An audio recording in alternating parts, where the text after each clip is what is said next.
turtle. We got to find the rest of the turtle. It was a fall day nearly a year ago when Jessica Hansen was tending to her son Camden. He was 1 year old at the time, seemingly hit with a common illness. He had a cold, which seemed simple enough, but it was a cold that wasn't going away.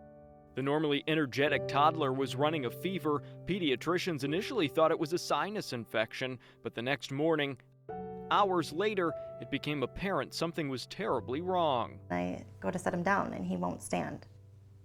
It wasn't like he was refusing, it was like he couldn't. Hansen didn't know what was happening. Camden appeared paralyzed. After several rounds of tests at Waukesha Memorial, the boy was transferred to Children's Hospital. Several doctors came and looked at him and they all thought AFM, which I was like, what is that? I had never heard of it. Acute flaccid myelitis, it's a rare disease that affects the nervous system. Dr. Matthew Harmelink, a pediatric neuromuscular specialist at Children's Hospital, says last year in Wisconsin, 10 patients were diagnosed with AFM. There we go. Camden was one of them. The cause is unknown. There's a thought that it might be predisposed to either infection or after an infection, sort of autoimmune reaction that happens. AFM generally only affects kids. Camden couldn't move and had trouble swallowing. Not everybody who suddenly gets a cold is going to have these symptoms, but if someone notices that their child is having problems walking or breathing or difficulty moving an arm or a leg after they're getting sick, that would be something they'd want to bring them in for.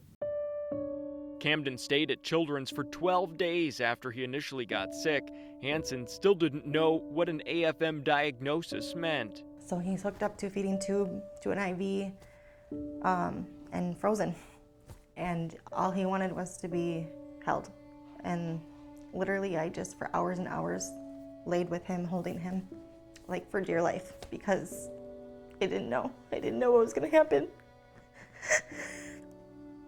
With no known cure or preventative measures, what makes AFM even more concerning is the spike in cases.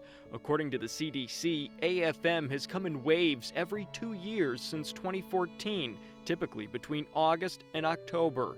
Hansen worries this time next year could see the largest number of cases yet. CDC's only had 20 cases this last year so far, but the year before was over 200. Show me how you hang in. Months of intense inpatient physical therapy and pioneering nerve transfers You can do it. helped Camden regain upper body strength and some mobility in his right leg. Through a national AFM Foundation support group, Hansen has educated herself and others about the disease. If you know these symptoms ahead of time, the faster you get these treatments, the less risk you're going to be at, hopefully. In Waukesha, Brett Lemoyne, Fox 6 News.